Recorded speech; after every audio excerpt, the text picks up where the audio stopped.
নিশ্চয়কৈ যেহেতু ভবানীপুৰত উপনিৰ্বাচন অনুষ্ঠিত হৈছে আৰু আজি যেহেতু মনোনয়ন পত্ৰৰ শেষ দিন আছিলে আৰু কেইবাগৰাকীও প্ৰাৰ্থী ইতিমধ্যে আহি যি মনোনয়ন পত্ৰ দাখিল কৰিছে এই মুহূৰ্তত মই দেখিছোঁ বিজেপিৰ যি মিত্ৰজোঁটৰ প্ৰাৰ্থী যি ফণী তালুকদাৰ ডাঙৰীয়াৰ লগত আছে ৰাজ্যিক সভাপতি ভৱেশ কলিতা ডাঙৰীয়াক দেখিবলৈ পাইছোঁ।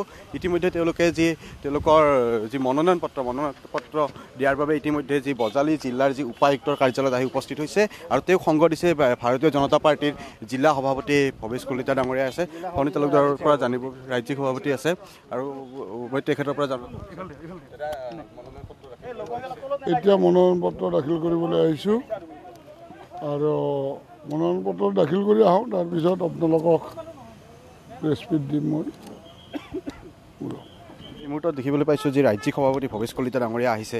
মই তেওঁৰ পৰা জানিব ইউজি ব্ৰহ্ম ডাঙৰীয়া আছে। মই ভৱেশ কলিতা ডাঙৰীয়াৰ পৰা জানিব বিচাৰিম দাদা ভবানীপুৰ সমষ্টিৰ মনোনয়ন পত্ৰ দাখিল কৰিব। আজি অহা 30 তাৰিখে যি উপ নিৰ্বাচন অনুষ্ঠিত হ'ব, এই উপ নিৰ্বাচনৰ কাৰণে আমাৰ দলৰ মনোনীত প্ৰাৰ্থী তথা আমাৰ মিত্ৰগোষ্ঠীৰ প্ৰাৰ্থী সন্মানীয় প্ৰাক্তন বিধায়ক ফণী তালুকদাৰৰ দৰে কিছু সময়ৰ পিছতে আমাৰ পাঠশালাত থকা বজালী জিলাৰ উপায়ুক্তৰ কাৰ্যালয়ত নমিনেশ্যন ছাবমিট কৰিব আৰু ইয়াত আমাৰ লগত আমাৰ মিত্ৰগোষ্ঠীৰ অসম গণ পৰিষদৰ জ্যেষ্ঠ নেতা ফণীভূষণ চৌধুৰী ডাঙৰীয়া আহি আছে। ইতিমধ্যে UPPLৰ জ্যেষ্ঠ নেতা তথা মন্ত্ৰী ইউজি ব্ৰহ্ম ডাঙৰীয়া আমাৰ লগত আহি আছে।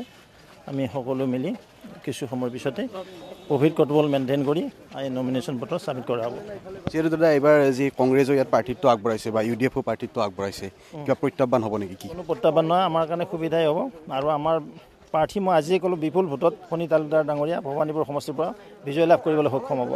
দেখিবলৈ পাইছোঁ যে UPPL দলৰ মন্ত্ৰী তথা ইউজি ব্ৰহ্ম ডাঙৰীয়া আহিছে, দাদা কেনেকুৱা নাই ভাল। ভবানীপুৰটো আমি দেখিছোঁ মিত্ৰজোঁটৰ যিটো কেণ্ডিডেট ফণী তালুকদাৰ তেওঁ মানে এনেই সহজতে জিকি যাব, কাৰণ UPPL BJP আৰু AGP মিত্ৰজোঁট আৰু GSP কাউন্সিলত আছে।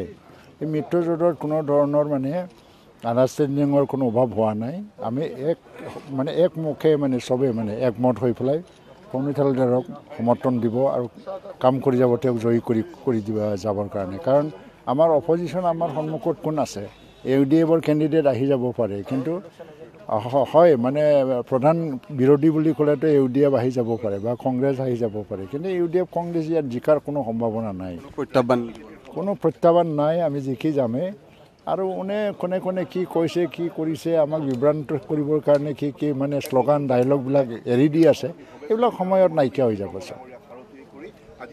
এয়া আছিলে যি ইউজি ব্ৰহ্ম ডাঙৰীয়া আৰু এনেধৰণে যি বজালী জিলাৰ উপায়ুক্তৰ কাৰ্যালয়ত ইতিমধ্যে মিত্ৰজোঁটৰ প্ৰাৰ্থী ফণী তালুকদাৰ ডাঙৰীয়া আৰু তেওঁক সংগে দিছে ৰাজ্যিক বিজেপিৰ সভাপতি ভৱেশ কলিতা ডাঙৰীয়া, ইউজি ব্ৰহ্ম ডাঙৰীয়া এনেধৰণে মনোনয়ন পত্ৰ দাখিল কৰিবলৈ অহা দেখিবলৈ পোৱা গৈছে।